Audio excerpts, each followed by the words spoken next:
Hello students, स्वागत है आप सभी का हमारे अपने चैनल एक्सीलेंट क्लासेस में।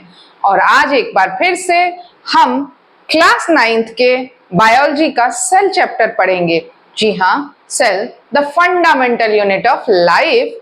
और ये फंडामेंटल यूनिट ऑफ लाइफ का हम लोग नेक्स्ट पार्ट पढ़ेंगे, यानी कि 2 पार्ट हमने कंप्लीट कर लिया है और अब हम इसके नेक्स्ट पार्ट को पढ़ेंगे। का हम लोग नेक्स्ट पार्ट पढ़ेंगे, तो चलिए शुरू करते हैं। तो सबसे पहले हमने अपने प्रीवियस लेक्चर में कहाँ तक कंप्लीट कर लिया था, तो हमने एक्टिव ट्रांसपोर्ट और पैसिव ट्रांसपोर्ट पढ़ना था, जिसमें हमने पैसिव को कंप्लीट कर लिया और अब हम लोग एक्टिव ट्रांसपोर्ट को पढ़ेंगे। तो देखो, जब हम एक्टिव ट्रांसपोर्ट पढ़ेंगे तो एक्टिव ट्रांसपोर्ट में मैंने क्या बताया था, एनर्जी की नीड होती है ना। तो इसके लिए हम किस चीज को पढ़ेंगे, हम पढ़ेंगे एंडोसाइटोसिस और एक्सोसाइटोसिस, है ना।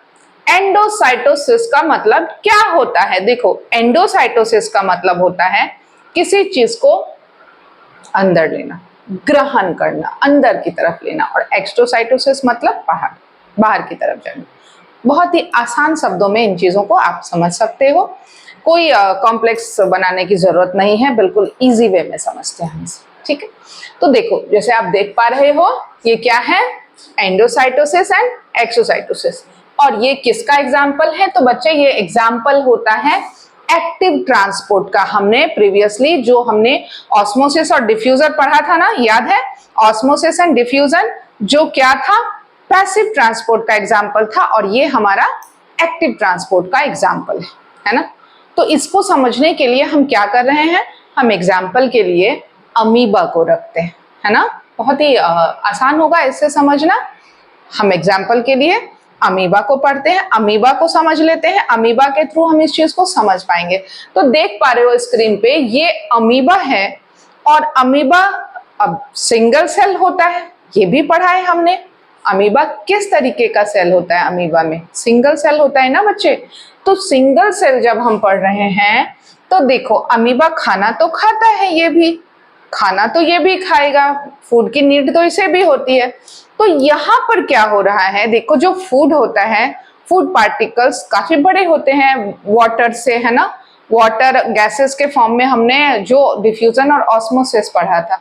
तो यहाँ जब हम बात करेंगे फूड पार्टिकल्स की, वो बड़े होते हैं, तो उसे निकलने के लिए, उसे एंटर होने के लिए, सेल के अंदर एंटर होने के लिए बेटा एनर्जी की नीड होगी, है ना। वहां उसे एनर्जी की नीड होगी। तो ये एनर्जी की नीड जब होती है तो उसे हम कहते हैं एक्टिव ट्रांसपोर्ट। और आप देख पा रहे हो यहाँ ये फूड पार्टिकल्स हैं, फूड सब्सटेंस हैं, ये क्या कर रहे हैं, ये सब्सटेंस जो है अब अमीबा के अंदर यहाँ पर आप देखोगे ये एंटर हो रहा है, ठीक है। ये देखो, ये अमीबा के अंदर जा रहा है। तो अब यहां से ये ऐसे गया, है ना, और यहां से जाते जाते फिर ऐसे इस तरह से जा रहा है। तो अब ये जब एंटर हो रहा है तो कैसे हो रहा है, तो देखो आपको याद है मैंने सेल मेम्ब्रेन पढ़ाया था, प्लाज्मा मेम्ब्रेन। प्लाज्मा मेम्ब्रेन क्या होता है, आउटर लेयरिंग होती है, आउटर कवरेज होता है सेल का।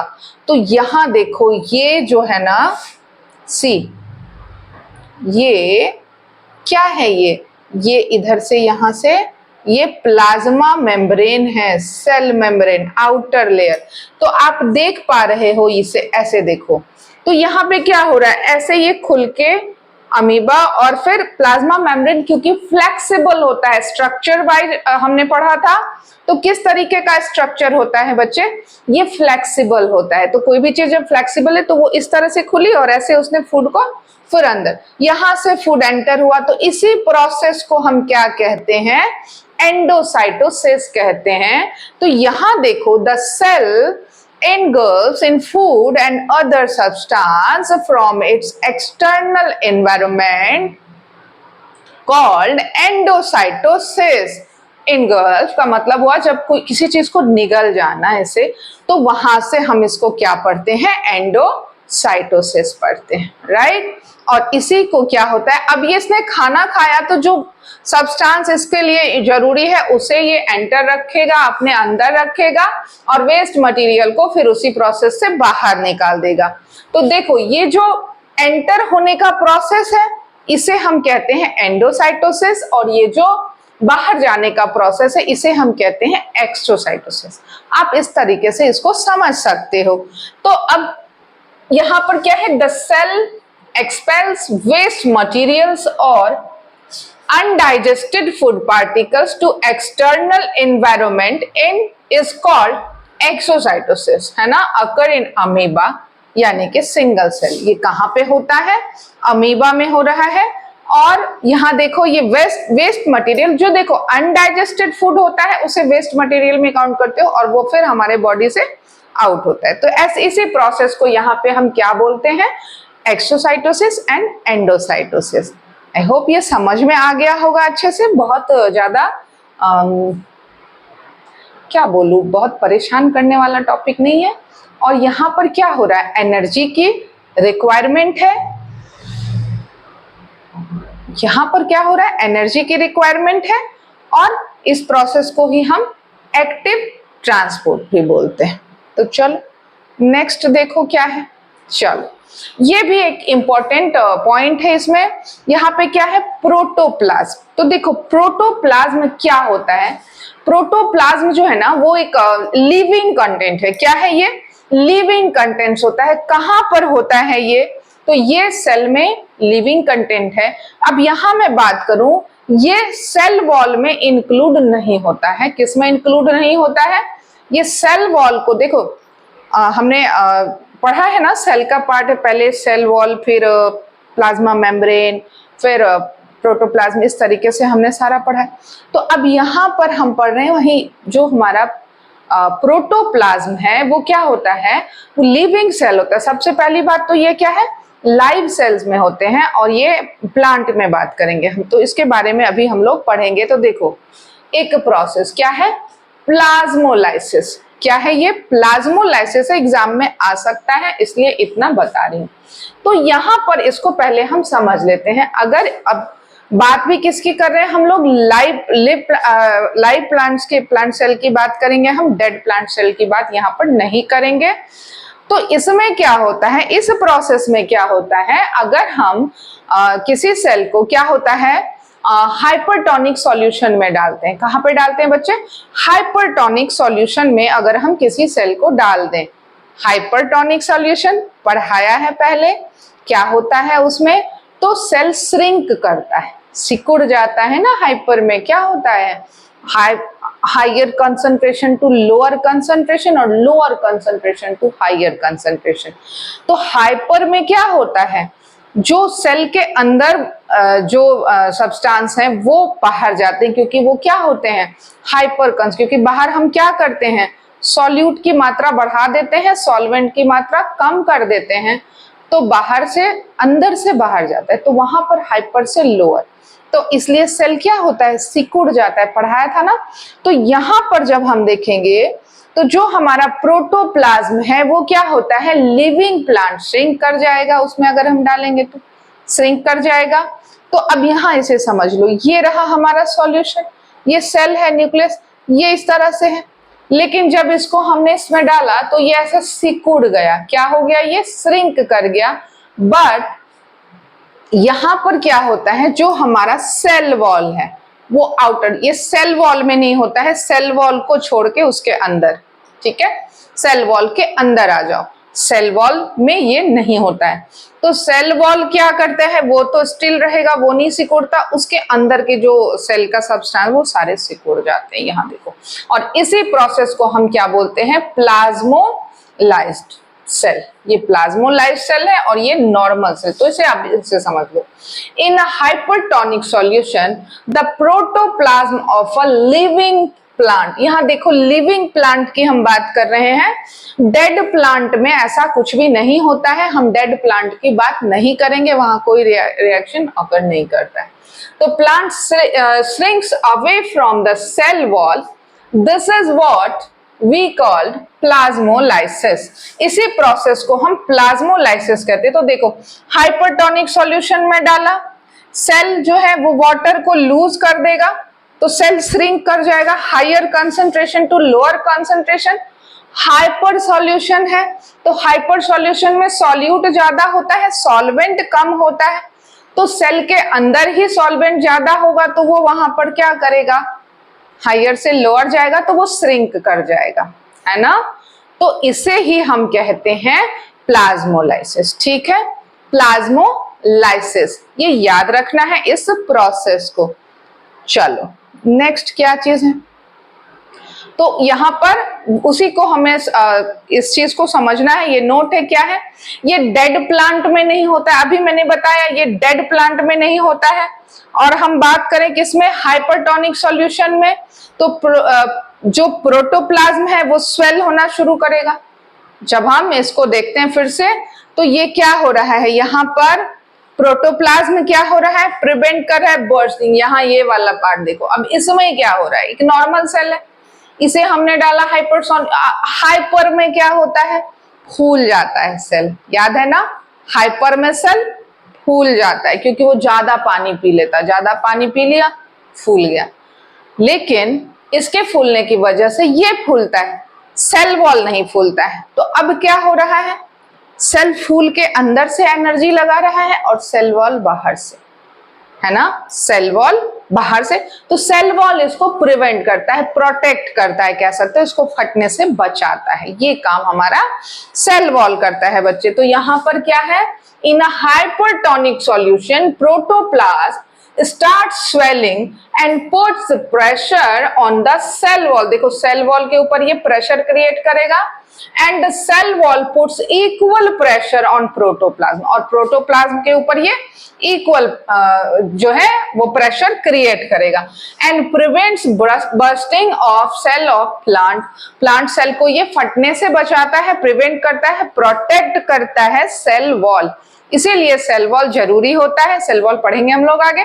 और सेल वॉल क्या होता है, प्लांट सेल में प्रेजेंट होता है, एनिमल सेल में प्रेजेंट नहीं होता है, राइट। तो एनिमल सेल में प्रेजेंट होता तो हम लोग इतने सॉफ्ट नहीं होते राइट।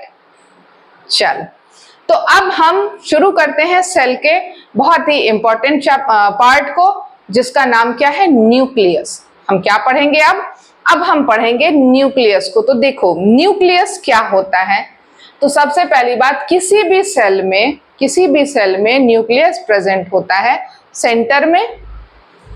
ऐसा बताया था मैंने कि सेंटर में ही प्रेजेंट होगा, किसने बोल दिया, ऐसा कुछ भी नहीं है। ऐसा नहीं है कि वो सिर्फ सेंटर में ही होता है। हाँ, मोस्ट ऑफ द टाइम बोल सकते हो कि एनिमल सेल में वो सेंटर में होता है, बट ऑलवेज नहीं, है ना, ऑलवेज नहीं, वो कहीं भी हो सकता है। तो यहाँ अब ये क्या है, ये क्या इसमें इसको बांध के ऐसे क्यों लटका दिया है, ये हमारा सेल है, दिख रहा है स्क्रीन पे, ये सेल है, ये आउटर कवर, ये न्यूक्लियस, ये प्रोटोप्लाज्म, है ना, साइटोप्लाज्म है ये। और ये क्या है, यहां से यही तो इंपॉर्टेंट चीज है, this is DNA, this is DNA. और डीएनए प्रेजेंट होता है कहां पर, न्यूक्लियस में। डीएनए कहां प्रेजेंट होता है, न्यूक्लियस में प्रेजेंट होता है। तो अब यहां बात करते हैं हम डीएनए की। तो डीएनए क्या होता है, जो ऑर्गेनल होता है ना, जो ऑर्गेनल होता है वहां देखो, हाउसेस ऑफ डीएनए। तो organelles that houses DNA located in the centre of eukaryotic cell. देखो प्रोकैरियोटिक, यूकैरियोटिक मैंने बताया था जो टाइप ऑफ सेल होते हैं। तो यूकैरियोटिक सेल में कह रहा है कहां पर होता है ये डीएनए प्रेजेंट, यूकैरियोटिक सेल में। ये भी बताया था मैंने कि क्या होता है। अब यहां पर ये प्राइमरी फंक्शन है, क्या है, प्राइमरी फंक्शन है is to store and safeguard genetic information, controlling genes expansion and DNA replication। अब यहाँ इस चीज को थोड़ा सा समझ लेते हैं। It also content the nucleus which is involve in ribosome synthesis. अब ये सब क्या बोला आपने, तो चलो इसको थोड़ा सा और आसान करके समझते हैं। तो सबसे पहली चीज कि न्यूक्लियस क्या होता है? न्यूक्लियस कंट्रोल सेंटर होता है सेल का। हर चीज का एक कंट्रोल सेंटर बना होता है, एक कंट्रोल सेंटर। तो यहाँ पर सेल के लिए कौन है कंट्रोल सेंटर? तो न्यूक्लियस होता है। और न्यूक्लियस किस तरीके का होता है, ये भी बात आती है कि न्यूक्लियस किस तरीके का होता है। तो देखो, अगर हम बात करें न्यूक्लियस की तो ऐसे देखोगे, ये सेंटर में न्यूक्लियस है, तो ये ऐसे नहीं होता, ये डबल लेयर होता है। कैसे होता है? अब 3D में देखोगे तो पता चलेगा, ऐसे डबल लेयर होता है, सिंगल लेयर नहीं होता है, ये डबल लेयर होता है। और ये प्रोटेक्ट करता है यहाँ पर इस चीज को, डबल मेम्ब्रेन होता है इसमें क्या होता है, एक यहाँ बाहर से और एक ऐसे अंदर की तरफ से, है ना। तो ये डबल होता है, इसको न्यूक्लियर इनवेलप भी कहते हैं। न्यूक्लियर इनवेलप समझते हो, है ना, क्या होता है? तो यहाँ पर न्यूक्लियर मेम्ब्रेन हैज पोर्स। अब इसके बीच में क्या होता है, ऐसे पोर्स बने होते हैं। पोर्स मतलब जो होल्स होते हैं ना, पोर्स बने होते हैं। तो हम बायोलॉजी में हम क्या बोलते हैं? पोर्स बोलते हैं उसे, है ना। तो पोर्स बने होते हैं और ये क्या करते हैं, ये अलाउ करते हैं मूवमेंट को पार्टिकल्स के इनसाइड ऑफ साइटोप्लाज्म। मतलब साइटोप्लाज्म से किसी भी पार्टिकल्स को एंटर होने के लिए ये अलाउ करते हैं। कहां पर? हमारे न्यूक्लियस में। समझ में आई बात? न्यूक्लियस कहाँ होता है? सेंटर में नहीं, वो कहीं भी हो सकता है, ठीक। तो इसके बाद अब और भी इसमें चीजें हैं। तो जैसे मैंने बताया कि न्यूक्लियस में क्या रहता है? डीएनए रहता है। डीएनए क्या होता है? डीएनए क्या होता है? डीऑक्सो राइबोन्यूक्लियस एसिड। ये तो नाम है डीएनए का, फुल फॉर्म है डीएनए का, है ना। बट होता क्या है डीएनए? तो जी हाँ, डीएनए वही होता है जो हमें ये बताता है कि हम जो हमारा जेनेटिक मटेरियल कहने का मतलब क्या होता है? देखोगे, किसी की आईज उसके मदर के जैसे होते हैं, किसी के हेयर उसके फादर के जैसे होते हैं, है ना। किसी की आंखें, किसी के नाक, नोज, कोई भी चीज, किसी का रंग होता है। अब ऐसा देखोगे कि कुछ बच्चे ना मम्मी के जैसे होते हैं ना पापा के जैसे होते हैं, तो भाई किसके जैसे होते हैं? तो उनके फैमिली में किसी अदर मेंबर के जैसे, वो ग्रैंड पेरेंट्स हो सकते हैं, अंकल आंटी, उसे तो कोई भी हो सकता है ना। तो इसे हम क्या बोलते हैं? इसे हम कहते हैं जेनेटिक मटेरियल्स, है ना। तो आप देखते हो ना, किसी की आईज, किसी के हेयर ब्राउन होते हैं, किसी के ब्लैक होते हैं, कोई शक्ल से ब्लैक होता है, वाइट होता है ना। तो ये कोई भी हो सकता है। और यही चीजें होती हैं जीन, है ना। ये क्या होती हैं? जीन होती हैं। और जीन जो है वो क्या होती है? ट्रांसफर होती है एक one generation to another generation. और इसीलिए जो सभी लोग होते हैं वो एक दूसरे से अलग होते हैं बाय डीएनए। ये डीएनए की वजह से होता है, जो हमारे अंदर जीन मौजूद होता है उसकी वजह से हम डिफरेंट होते हैं एक दूसरे से, है ना। अदरवाइज तो चलो ठीक है, आगे पढ़ेंगे इसके बारे में। तो देखो, थ्रेड लाइक स्ट्रक्चर, कैसा स्ट्रक्चर होता है जीन डीएनए का? तो DNA thread like structure present in nucleus. याद है यहां पर हमने क्या देखा? ये देखो, थ्रेड लाइक स्ट्रक्चर है, धागे के जैसा। Contents information about our characters, है ना, हमारे कैरेक्टर्स का सारा information. Inheritance, genetic information from one generation to another generation. I told you that one generation to another generation. फिर आता है जीन्स, जो उसी के अंदर, ये क्या है? तो genes is the specific segment of DNA. ये डीएनए का एक पार्ट। अब यहां पर देखो, ये रहा हमारा डीएनए, ये डीएनए है।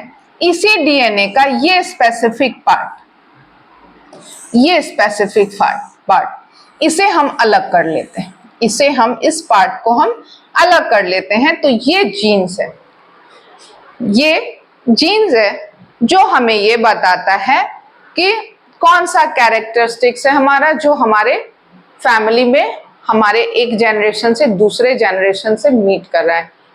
वो ग्रैंड पेरेंट्स हो सकते हैं, आपके पेरेंट्स हो सकते हैं, कोई भी हो सकता है ना।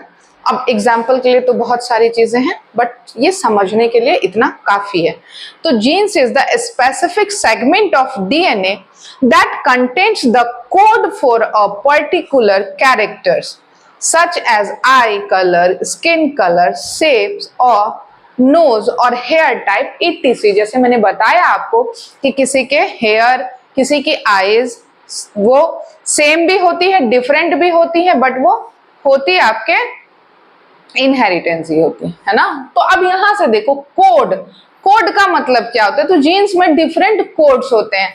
तो जैसे ये वाला सेगमेंट निकाला तो हो सकता है ये सेगमेंट, इसमें जो कोड प्रेजेंट है वो हमें बताए कि हमारा हेयर का कलर कैसा था, हमारे पेरेंट्स का कलर कैसा, उससे मैच है नहीं है, इस तरीके की चीजें। ये बता सकता है कि आपकी आईज कैसे हैं। तो इसमें कोड्स होते हैं कुछ जो आपको बड़ी क्लासेस में पढ़ने होते हैं। तो इतनी डिटेल काफी है हमारे इस क्लास के लिए, जीन के बारे में, डीएनए के बारे में। ठीक, चलो साइटोप्लाज्म को पढ़ लेते हैं। किसको पढ़ते हैं? वेट,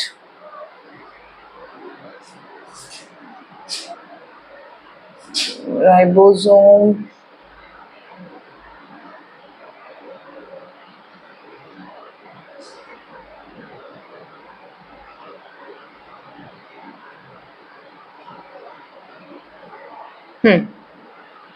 साइटोप्लाज्म अभी हम लोग पढ़ेंगे, फिर प्रोटीन सिंथेसिस, ये हो गया डीएनए हमारा कंप्लीट।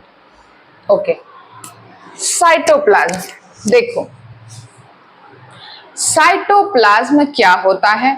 तो देखो मैंने बताया था कि हमने एक सेल लिया और सेल का आउटर कवर, वहां पर क्या पढ़ा हमने? Cell membrane. सेंटर में क्या पढ़ा हमने? न्यूक्लियस। अब सेंटर बोल दिया तो सेंटर ही नहीं होता, न्यूक्लियस।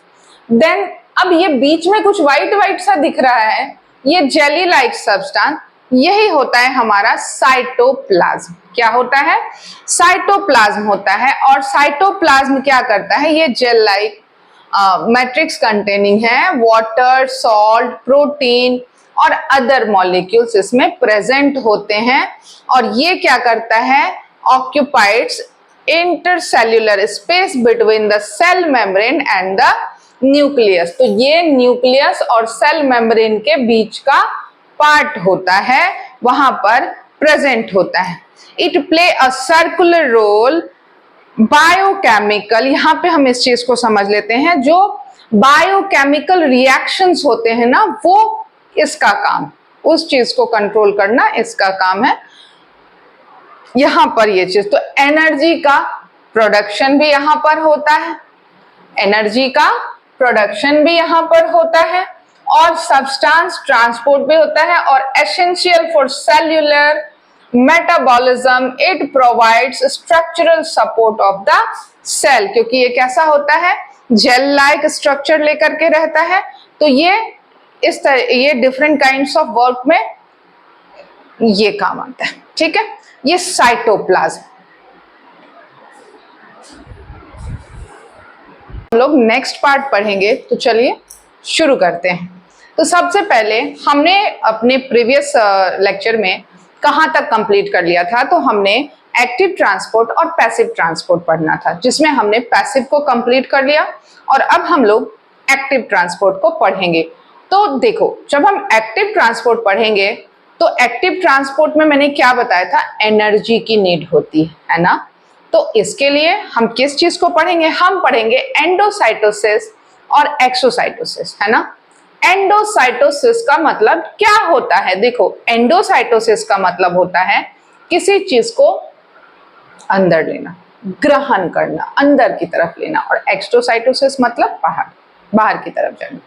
बहुत ही आसान शब्दों में इन चीजों को आप समझ सकते हो, कोई कॉम्प्लेक्स बनाने की जरूरत नहीं है, बिल्कुल इजी वे में समझते हैं इसे। ठीक है, तो देखो जैसे आप देख पा रहे हो, ये क्या है? Endocytosis and exocytosis.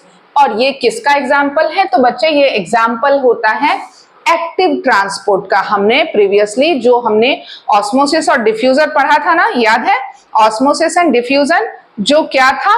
Passive transport का एग्जाम्पल था और ये हमारा एक्टिव ट्रांसपोर्ट का एग्जाम्पल है ना। तो इसको समझने के लिए हम क्या कर रहे हैं, हम एग्जाम्पल के लिए अमीबा को रखते हैं, है ना। बहुत ही आसान होगा इससे समझना। हम एग्जाम्पल के लिए अमीबा को पढ़ते हैं, अमीबा को समझ लेते हैं, अमीबा के थ्रू हम इस चीज को समझ पाएंगे। तो देख पा रहे हो स्क्रीन पे ये अमीबा है और अमीबा अब सिंगल सेल होता है, ये भी पढ़ा है हमने। अमीबा किस तरीके का सेल होता है, अमीबा में सिंगल सेल होता है ना बच्चे। तो सिंगल सेल जब हम पढ़ रहे हैं तो देखो अमीबा खाना तो खाता है, ये भी खाना तो ये भी खाएगा, फूड की नीड तो इसे भी होती है। तो यहाँ पर क्या हो रहा है, देखो जो फूड होता है, फूड पार्टिकल्स काफी बड़े होते हैं वाटर से, है ना। वाटर गैसेस के फॉर्म में हमने जो डिफ्यूजन और ऑस्मोसिस पढ़ा था। तो यहाँ जब हम बात करेंगे फूड पार्टिकल्स की, वो बड़े होते हैं। तो उसे निकलने के लिए, उसे एंटर होने के लिए, सेल के अंदर एंटर होने के लिए बेटा एनर्जी की नीड होगी, है ना। वहां उसे एनर्जी की नीड होगी। तो ये एनर्जी की नीड जब होती है तो उसे हम कहते हैं एक्टिव ट्रांसपोर्ट। और आप देख पा रहे हो यहाँ ये फूड पार्टिकल्स हैं, फूड सब्सटेंस हैं, ये क्या कर रहे हैं, ये सब्सटेंस जो है अब अमीबा के अंदर यहाँ पर आप देखोगे ये एंटर हो रहा है, ठीक है। ये देखो ये अमीबा के अंदर जा रहा है। तो अब यहां से ये ऐसे गया, है ना, और यहां से जाते जाते फिर ऐसे इस तरह से जा रहा है। तो अब ये जब एंटर हो रहा है तो कैसे हो रहा है, तो देखो आपको याद है मैंने सेल मेम्ब्रेन पढ़ाया था, प्लाज्मा मेम्ब्रेन। प्लाज्मा मेम्ब्रेन क्या होता है, आउटर लेयरिंग होती है, आउटर कवरेज होता है सेल का। तो यहां देखो ये जो है ना सी, ये क्या है, ये इधर से यहां से ये प्लाज्मा मेम्ब्रेन है, सेल मेम्ब्रेन आउटर लेयर। तो आप देख पा रहे हो इसे, ऐसे देखो तो यहाँ पे क्या हो रहा है, ऐसे ये खुल के अमीबा और फिर प्लाज्मा मेम्ब्रेन क्योंकि फ्लेक्सिबल होता है, स्ट्रक्चर वाइज हमने पढ़ा था। तो किस तरीके का स्ट्रक्चर होता है बच्चे, ये फ्लेक्सिबल होता है। तो कोई भी चीज जब फ्लेक्सिबल है तो वो इस तरह से खुली और ऐसे उसने फूड को फिर अंदर, यहां से फूड एंटर हुआ। तो इसी प्रोसेस को हम क्या कहते हैं, एंडोसाइटोसिस कहते हैं। तो यहां देखो the cell engulfs in food and other substance from its external environment called endocytosis। engulf का मतलब हुआ जब कोई किसी चीज को निगल जाना ऐसे, तो वहां से हम इसको क्या पढ़ते हैं, एंडोसाइटोसिस पढ़ते हैं, राइट। और इसी को क्या होता है, अब ये इसने खाना खाया तो जो सब्सटेंस इसके लिए जरूरी है उसे ये एंटर रखेगा, अपने अंदर रखेगा और वेस्ट मटेरियल को फिर उसी प्रोसेस से बाहर निकाल देगा। तो देखो ये जो एंटर होने का प्रोसेस है इसे हम कहते हैं एंडोसाइटोसिस, और ये जो बाहर जाने का प्रोसेस है इसे हम कहते हैं एक्सोसाइटोसिस। आप इस तरीके से इसको समझ सकते हो। तो अब यहां पर क्या है, the cell expels waste materials or undigested food particles to external environment in is called exocytosis, है ना। occur in amoeba यानी कि सिंगल सेल। ये कहां पे होता है, अमीबा में हो रहा है। और यहां देखो ये वेस्ट मटेरियल, जो देखो अनडाइजेस्टेड फूड होता है उसे वेस्ट मटेरियल में काउंट करते हो और वो फिर हमारे बॉडी से आउट होता है। तो ऐसे इसी प्रोसेस को यहाँ पे हम क्या बोलते हैं, exocytosis and endocytosis. I hope ये समझ में आ गया होगा अच्छे से। बहुत ज्यादा क्या बोलूं, बहुत परेशान करने वाला टॉपिक नहीं है। और यहाँ पर क्या हो रहा है, एनर्जी की रिक्वायरमेंट है। यहाँ पर क्या हो रहा है, एनर्जी की रिक्वायरमेंट है और इस प्रोसेस को ही हम एक्टिव ट्रांसपोर्ट भी बोलते हैं। तो चलो नेक्स्ट देखो क्या है। चलो ये भी एक इंपॉर्टेंट पॉइंट है इसमें। यहाँ पे क्या है, प्रोटोप्लाज्म। तो देखो प्रोटोप्लाज्म क्या होता है, प्रोटोप्लाज्म जो है ना वो एक लिविंग कंटेंट है। क्या है, ये लिविंग कंटेंट्स होता है। कहाँ पर होता है ये, तो ये सेल में लिविंग कंटेंट है। अब यहाँ मैं बात करूं, ये सेल वॉल में इंक्लूड नहीं होता है। किसमें इंक्लूड नहीं होता है, ये सेल वॉल को देखो हमने पढ़ा है ना, सेल का पार्ट है, पहले सेल वॉल, फिर प्लाज्मा मेम्ब्रेन, फिर प्रोटोप्लाज्म, इस तरीके से हमने सारा पढ़ा है। तो अब यहाँ पर हम पढ़ रहे हैं वही जो हमारा प्रोटोप्लाज्म है वो क्या होता है, वो लिविंग सेल होता है। सबसे पहली बात तो ये क्या है, लाइव सेल्स में होते हैं, और ये प्लांट में बात करेंगे हम, तो इसके बारे में अभी हम लोग पढ़ेंगे। तो देखो, एक प्रोसेस क्या है, प्लाज्मोलाइसिस। क्या है ये, प्लाज्मोलाइसिस एग्जाम में आ सकता है, इसलिए इतना बता रही हूँ। तो यहाँ पर इसको पहले हम समझ लेते हैं। अगर अब बात भी किसकी कर रहे हैं हम लोग, लाइव प्लांट्स के, प्लांट सेल की बात करेंगे हम, डेड प्लांट सेल की बात यहाँ पर नहीं करेंगे। तो इसमें क्या होता है, इस प्रोसेस में क्या होता है, अगर हम किसी सेल को क्या होता है, हाइपरटोनिक सॉल्यूशन में डालते हैं। कहाँ पे डालते हैं बच्चे, हाइपरटोनिक सॉल्यूशन में अगर हम किसी सेल को डाल दें। हाइपरटोनिक सॉल्यूशन पढ़ाया है पहले, क्या होता है उसमें, तो सेल श्रिंक करता है, सिकुड़ जाता है ना। हाइपर में क्या होता है, higher concentration to lower concentration और lower concentration to higher concentration. तो हाइपर में क्या होता है, जो सेल के अंदर जो सब्सटेंस हैं वो बाहर जाते हैं, क्योंकि वो क्या होते हैं, हाइपर कंस, क्योंकि बाहर हम क्या करते हैं, सॉल्यूट की मात्रा बढ़ा देते हैं, सॉल्वेंट की मात्रा कम कर देते हैं, तो बाहर से अंदर से बाहर जाता है, तो वहां पर हाइपर से लोअर, तो इसलिए सेल क्या होता है, सिकुड़ जाता है, पढ़ाया था ना। तो यहाँ पर जब हम देखेंगे तो जो हमारा प्रोटोप्लाज्म है वो क्या होता है, लिविंग प्लांट, श्रिंक कर जाएगा, उसमें अगर हम डालेंगे तो श्रिंक कर जाएगा। तो अब यहाँ इसे समझ लो, ये रहा हमारा सॉल्यूशन, ये सेल है, न्यूक्लियस, ये इस तरह से है। लेकिन जब इसको हमने इसमें डाला तो ये ऐसा सिकुड़ गया, क्या हो गया, ये श्रिंक कर गया। बट यहां पर क्या होता है, जो हमारा सेल वॉल है वो आउटर, ये सेल वॉल में नहीं होता है, सेल वॉल को छोड़ के उसके अंदर, ठीक है, सेल वॉल के अंदर आ जाओ, सेल वॉल में ये नहीं होता है। तो सेल वॉल क्या करता है, वो तो स्टिल रहेगा, वो नहीं सिकुड़ता, उसके अंदर के जो सेल का सब्सटेंस वो सारे सिकुड़ जाते हैं, यहाँ देखो। और इसी प्रोसेस को हम क्या बोलते हैं, प्लाज्मोलाइज्ड सेल। ये प्लाज्मोलाइज्ड सेल है और ये नॉर्मल सेल, तो इसे आप इसे समझ लो। In a hypertonic solution the protoplasm of a living plant, यहाँ देखो लिविंग प्लांट की हम बात कर रहे हैं, डेड प्लांट में ऐसा कुछ भी नहीं होता है, हम डेड प्लांट की बात नहीं करेंगे, वहां कोई रिएक्शन ऑकर नहीं करता है। तो plant shrinks away from the cell wall, this is what we called plasmolysis. इसी प्रोसेस को हम प्लाज्मोलाइसिस कहते हैं। तो देखो, हाइपरटोनिक सॉल्यूशन में डाला, सेल जो है वो वाटर को लूज कर देगा, तो सेल श्रिंक कर जाएगा, higher concentration to lower concentration. Hyper solution है, तो हाइपर सॉल्यूशन में सॉल्यूट ज्यादा होता है, सॉल्वेंट कम होता है, तो सेल के अंदर ही सॉल्वेंट ज्यादा होगा, तो वो वहां पर क्या करेगा, हायर से लोअर जाएगा, तो वो श्रिंक कर जाएगा, है ना।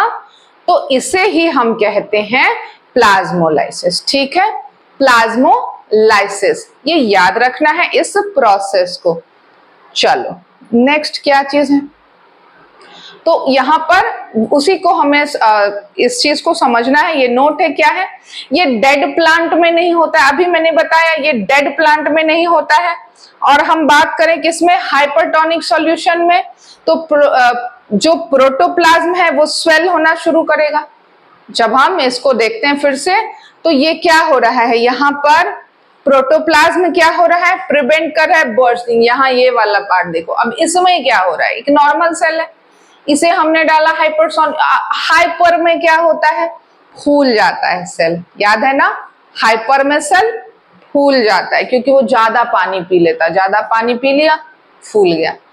लेकिन इसके फूलने की वजह से ये फूलता है, सेल वॉल नहीं फूलता है। तो अब क्या हो रहा है, सेल फूल के अंदर से एनर्जी लगा रहा है और सेल वॉल बाहर से, है ना, सेल वॉल बाहर से। तो सेल वॉल इसको प्रिवेंट करता है, प्रोटेक्ट करता है, कह सकते हैं, इसको फटने से बचाता है, ये काम हमारा सेल वॉल करता है बच्चे। तो यहाँ पर क्या है, in a hypertonic solution protoplasm start swelling and puts pressure on the cell wall. देखो सेल वॉल के ऊपर ये प्रेशर क्रिएट करेगा and the cell wall puts equal pressure on protoplasm, और प्रोटोप्लाज्म के ऊपर ये इक्वल जो है वो प्रेशर क्रिएट करेगा and prevents bursting of cell of plant.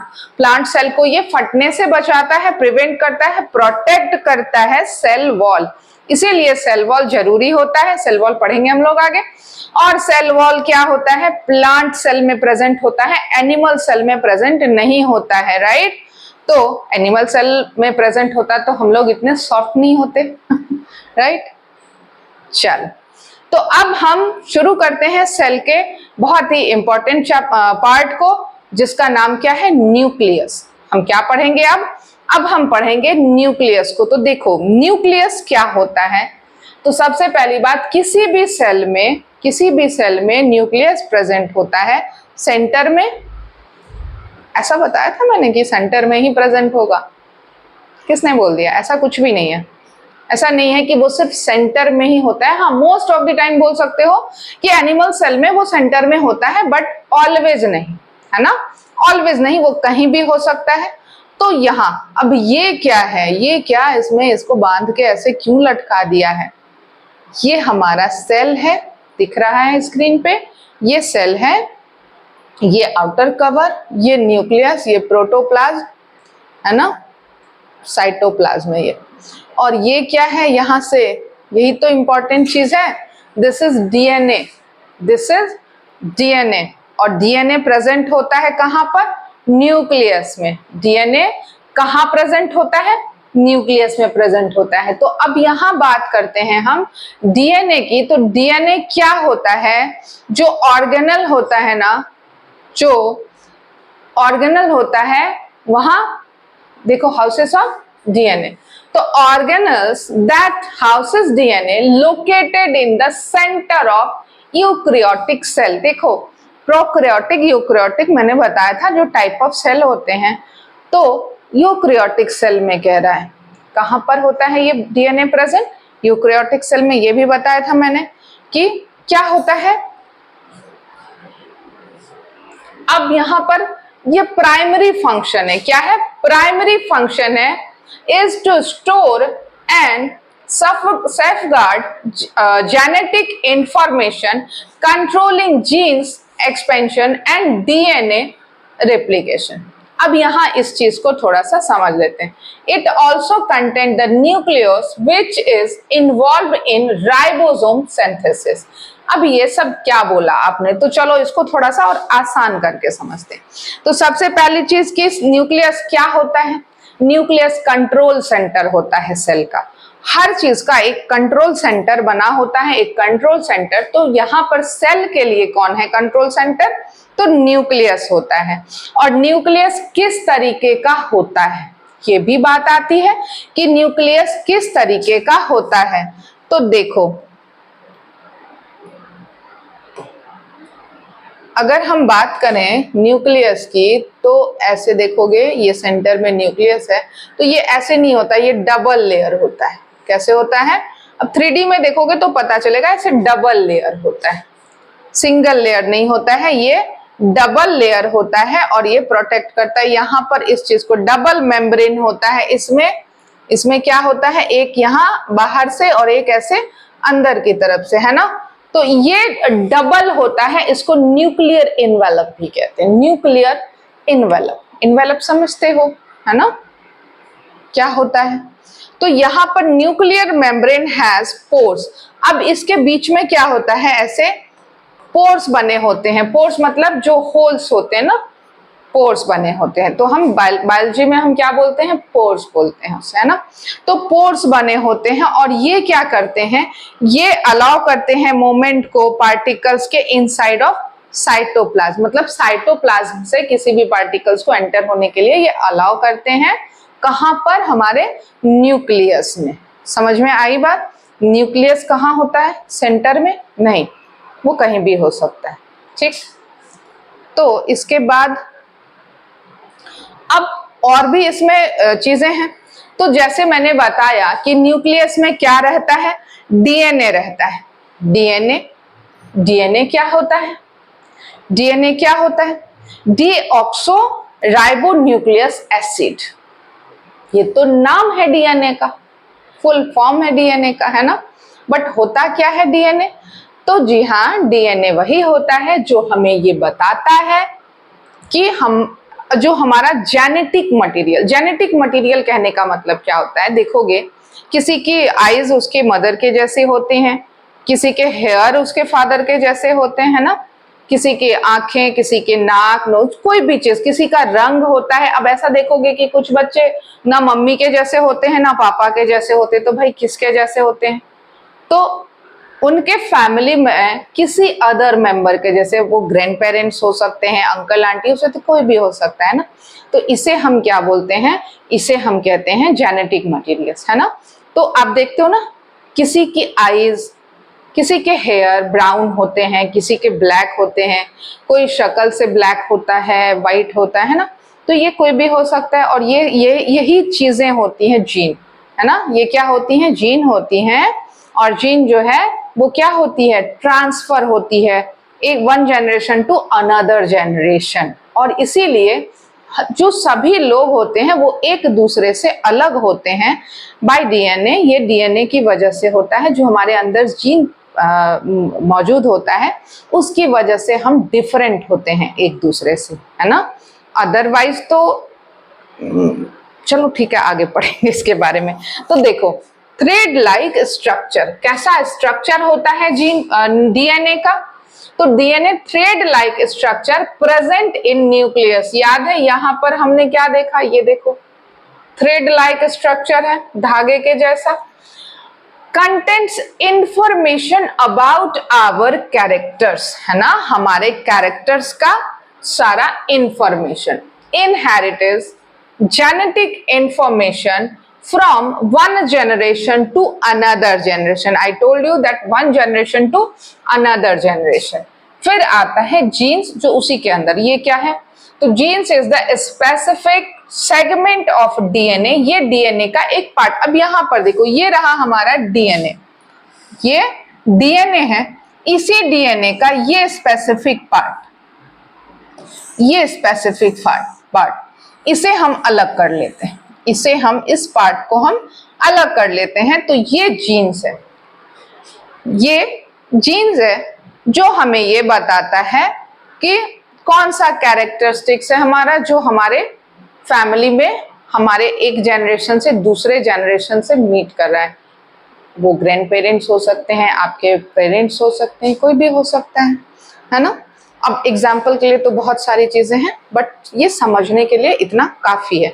तो genes is the specific segment of DNA that contains the code for a particular characters such as eye colour, skin colour, shapes और nose और hair type etc। जैसे मैंने बताया आपको कि किसी के हेयर, किसी की आईज वो सेम भी होती है, डिफरेंट भी होती है, बट वो होती आपके इनहेरिटेंस ही होती है ना। तो अब यहां से देखो, कोड, कोड का मतलब क्या होता है? तो जीन्स में डिफरेंट कोड्स होते हैं। तो जैसे ये वाला सेगमेंट निकाला, तो हो सकता है ये सेगमेंट, इसमें जो कोड प्रेजेंट है वो हमें बताए कि हमारा हेयर का कलर कैसा था, हमारे पेरेंट्स का कलर कैसा, उससे मैच है नहीं है, इस तरीके की चीजें। ये बता सकता है कि आपकी आईज कैसे हैं। तो इसमें कोड्स होते हैं कुछ, जो आपको बड़ी क्लासेस में पढ़ने होते हैं। तो इतनी डिटेल काफी है हमारे इस क्लास के लिए, जीन के बारे में, डीएनए के बारे में। ठीक, चलो साइटोप्लाज्म को पढ़ लेते हैं। किसको पढ़ते हैं? वेट,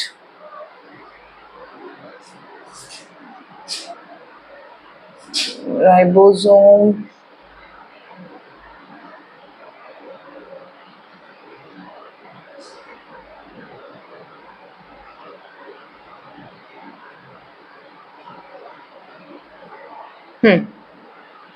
साइटोप्लाज्म अभी हम लोग पढ़ेंगे। फिर प्रोटीन सिंथेसिस, ये हो गया डीएनए हमारा कंप्लीट।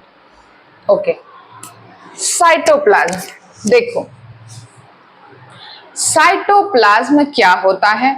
तो देखो, मैंने बताया था कि हमने एक सेल लिया और सेल का आउटर कवर, वहां पर क्या पढ़ा हमने, सेल मेम्ब्रेन। सेंटर में क्या पढ़ा हमने, न्यूक्लियस। अब सेंटर बोल दिया तो सेंटर ही नहीं होता, न्यूक्लियस।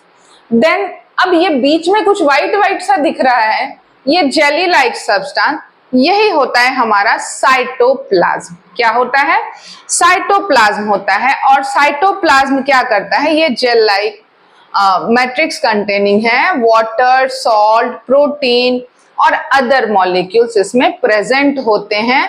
और ये क्या करता है, occupies intercellular space between the cell membrane and the nucleus. तो ये न्यूक्लियस और सेल मेम्ब्रेन के बीच का पार्ट होता है, वहां पर प्रेजेंट होता है।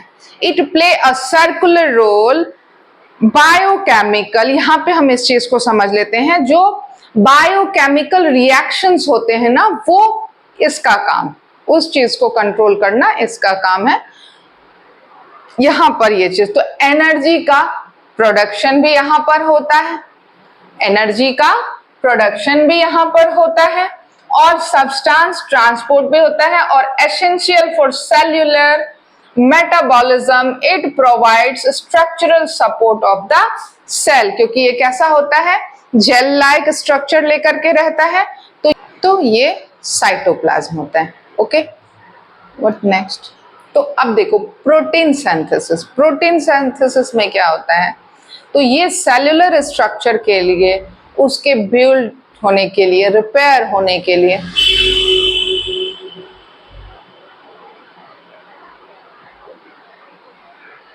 साइटोप्लाज्म ये होता है, साइटोप्लाज्म कंप्लीट। अब देखो अब क्या है, प्रोटीन सिंथेसिस। प्रोटीन सिंथेसिस क्या करता है, तो सेल के बिल्डिंग में, उसके रिपेयर, सेल्यूलर, इन सब फंक्शन में ये वर्क करता है। तो यहां हम देखते हैं पहले क्या है, ये रेगुलर बायोलॉजिकल प्रोसेस है ना, regular biological process and expressing specific characteristics of each organisms.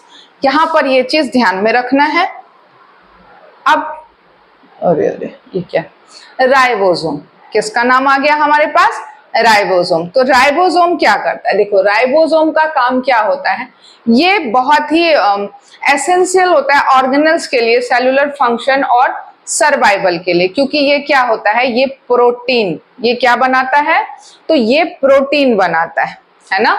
ये देखो ये क्या है, ribosome are essential organelles for cellular function and survival. They synthesize protein using the genetic information from messenger RNA, which is crucial for cellular structure, function and regulation. और ribosome are located in the cytoplasm and the rough endoplasmic reticulum. अब यहां पर देखो ये structure देखो, ये रहा। अब ये न्यूक्लियस के आसपास यहां देखोगे ना, ये वाला पार्ट है ना, तो ये कौन होता है, ये राइबोसोम होता है ना। यहां पर ये कैसा होता है, तो बेसिकली ये दो तरीके का होता है। ये जो प्रोटीन सिंथेसिस करता है, बनाता है, यहाँ राइबोसोम क्या होता है, एंडोप्लाज्मिक रेक्टिकुलम। कहां पर होता है ये, एंडोप्लाज्मिक रेक्टिकुलम कहते हैं। देखो ऑर्गेनल्स पढ़ा था ना, हमारे पास डिफरेंट ऑर्गन्स हैं और सेल के पास डिफरेंट ऑर्गेनल्स हैं जिनका अलग अलग काम होता है। तो उसी में से एक है हमारा राइबोसोम, और वो कहाँ प्रेजेंट है, एंडोप्लाज्मिक रेक्टिकुलम में। ये कैसा होता है, तो ये दो तरीके का होता है ना, ये RER और SER। What is RER, this is rough endoplasmic reticulum, which is rough endoplasmic reticulum. एक रफ सरफेस लिए होता है और एक स्मूथ सरफेस होता है। जो रफ वाला होता है वहां पर राइबोसोम होता है, इसे हम लोग अभी यहां पर पढ़ते हैं, ठीक है। तो the rough endoplasmic reticulum is studied with ribosomes and is involved in the synthesis and modification of proteins. ये प्रोटीन्स के बनने में, उसके सिंथेसिस में ये वर्क करता है। और स्मूथ में क्या होता है, तो देखो ये लिपिड सिंथेसिस, लिपिड याद है, कार्बोहाइड्रेट मेटाबॉलिज्म एंड डिटॉक्सिफिकेशन को ये क्या करता है, कंट्रोल करता है। ये काम होता है स्मूथ वाले एंडोप्लाज्मिक रेटिकुलम का। ये चीज याद रखना है। ये दो पार्ट है इसके दोनों। लिपिड याद है, लिपिड प्रोटीन, फॉस्फोलिपिड अब याद आ गया होगा। जी हाँ, सेल मेम्ब्रेन, सेल मेम्ब्रेन इसी से तो बना हुआ है ना। तो ये वहां रेटिकुलम हमारा कंप्लीट हो गया। तो अब हम क्या देखते हैं, गोल्गी अपर्चर्स। इसका काम क्या होता है, ये क्या करता है, तो देखो प्रोटीन एंड लिपिड के production in the endoplasmic reticulum में ये प्रोसेस और पैकेजिंग का काम करता है ना।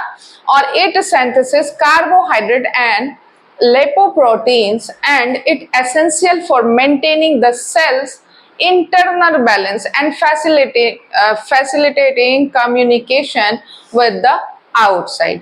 बेसिकली अब देखो सेल को अंदर से बाहर कुछ भेजना होगा, बाहर से अंदर कुछ भेजना होगा, तो ये सब कौन बैलेंस करता है, तो ये हमारा जो गोल्गी अपर्चर है ये करता है। ठीक है, अरे ब्लैंक पेज कर।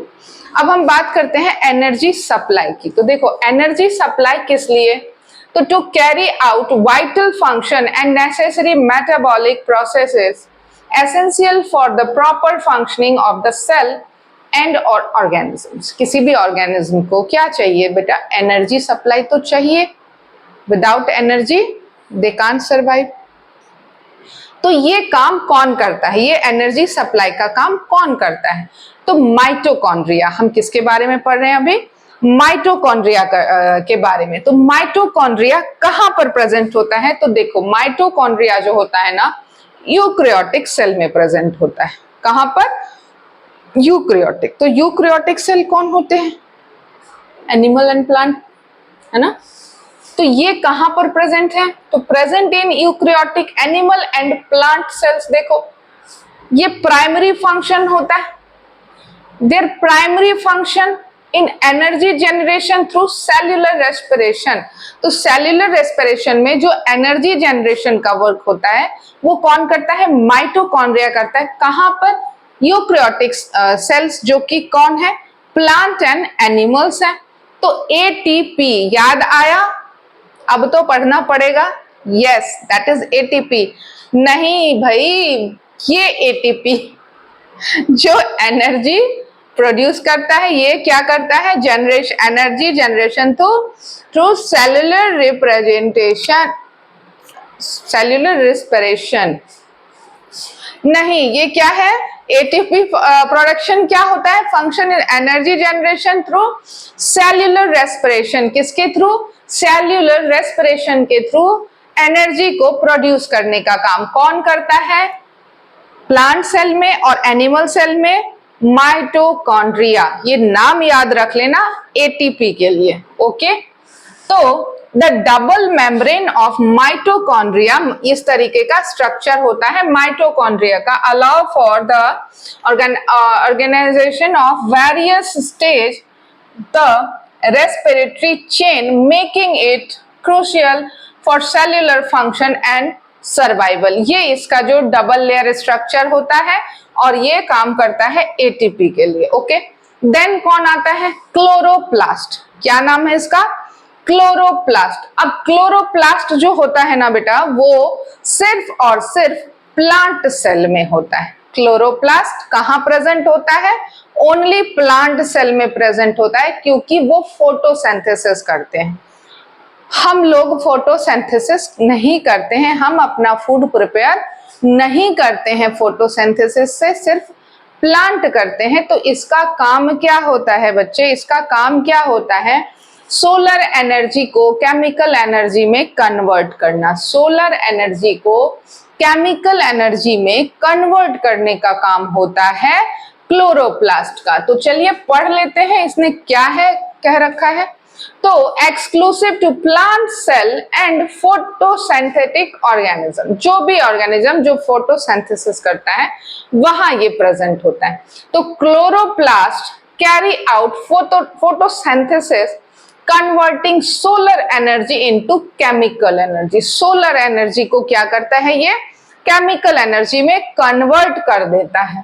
तो during photosynthesis they synthesise glucose and other. ये पता है आपको कि जब फोटोसिंथेसिस का प्रोसेस होता है तो वहां पर क्या होता है, कार्बन डाइऑक्साइड एंड वाटर, वहां ग्लूकोज सिंथेसिस होता है। क्या बनता है, ग्लूकोज बनाते हैं, releasing oxygen as a by product. और ऑक्सीजन रिलीज किया जाता है, कार्बन डाइऑक्साइड और वाटर को क्या किया जाता है, एक्सेल किया जाता है, और वहां पे ग्लूकोज जो है ऑर्गेनिक कंपाउंड से बनता है। ठीक, तो they are responsible for the crucial production of oxygen that sustains the planet, और यही प्लैनेट के सस्टेन्स में हेल्प करता है। तो नेक्स्ट चीज क्या है हमारे पास, सेल्यूलर डाइजेशन। अब देखो, जब एनर्जी सप्लाई हो रहा है, एनर्जी प्रोड्यूस हो रहा है, तो डाइजेशन भी आएगा। तो डाइजेशन में क्या होता है, it involves breaking down molecules and unwanted materials and enabling the recycling of nutrient and cellular maintenance.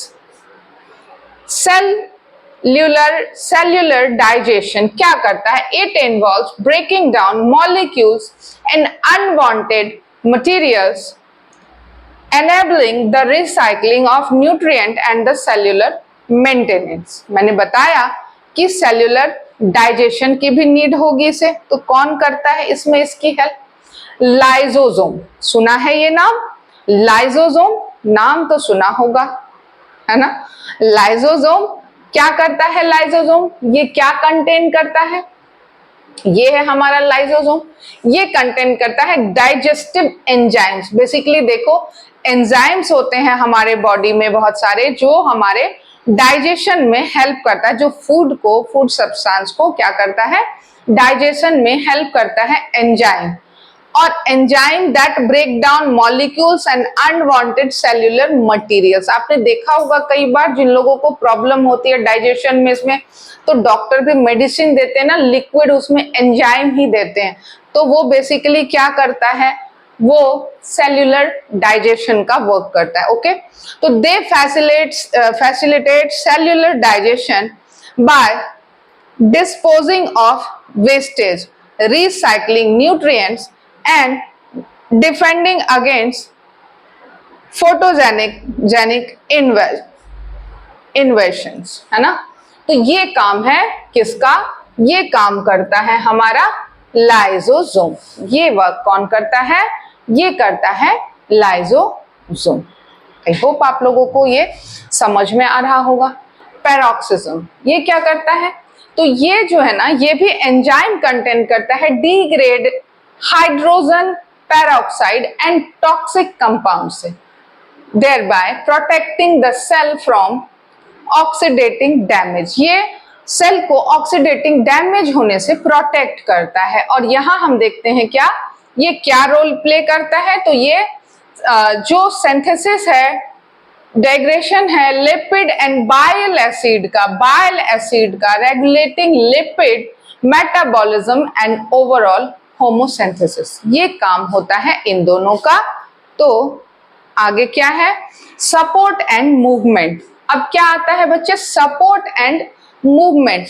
तो सेल को सपोर्ट भी चाहिए और मूवमेंट भी चाहिए। तो ये क्या मेंटेन करता है, ये मेंटेन करता है जो सेल का शेप होता है, जो सेल्यूलर मूवमेंट है, डिवीजन है, ये सब चीजों को हम यहाँ देखते हैं सपोर्ट एंड मूवमेंट में।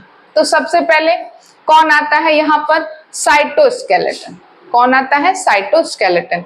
तो देखो, जो स्केलेटन सिस्टम है हमारे बॉडी को एक स्ट्रक्चर देता है ना, ऐसे ही सेल को भी चाहिए। तो ये कौन करता है, ये यहाँ पर ये क्या कंपोज कर रहा है, प्रोटीन। क्या यहाँ पर देखो, प्रोटीन फिलामेंट क्या है ये, प्रोटीन फिलामेंट, माइक्रोट्यूबुलस, जो माइक्रो, याद है ऐसे ऐसे ट्यूब्स दिखाए थे मैंने स्टार्टिंग में ही सेल में, वो तो, and provide support and enables movement in eukaryotic cell, और ये भी यूकैरियोटिक सेल में होता है। Its specific function encompass stability, intercellular transport and controlation. Furthermore, it regulates cellular shape and play a role in division, है ना, migration and communication. तो ये सारा काम होता है इनका। और कौन? साइटोस्केलेटन। उसके बाद फ्लैजिला एंड सिलिया, ये क्या करते हैं, इनका क्या काम है? तो देखो, ये स्पेशलाइज स्ट्रक्चर होता है मूवमेंट के लिए। तो ये क्या होता है? elongate and enable locomotion in liquid environment. locomotion समझते हो ना? locomotion in liquid environment. whereas cilia क्या करता है? sorter and creator coordinate flow of the cell surface, और ये cell surface में इसका ये वर्क करता है। और ये composed of microtubules in 9+2 pattern. ये कौन से पैटर्न में होते हैं? ये 9+2 के पैटर्न में होते हैं। They are essential for sperm motility, है ना, ये स्पर्म मोटिलिटी के लिए ये एसेंशियल होते हैं, यही इसका काम होता है। उसके बाद क्या है? Storage and transportation. अब बात करते हैं, स्टोरेज भी आएगा। तो ये मैनेज करते हैं nutrient, element wastage and regulate metabolic process, ये सब चीजें। तो ये सब कौन करता है? कौन यहाँ पर स्टोरेज एंड ट्रांसपोर्टेशन का काम कौन करता है? तो यहाँ पर स्टोरेज एंड ट्रांसपोर्टेशन का काम कौन करता है? तो देखो, वैक्यूल्स, ये रहा हमारे स्क्रीन पे वैक्यूल्स।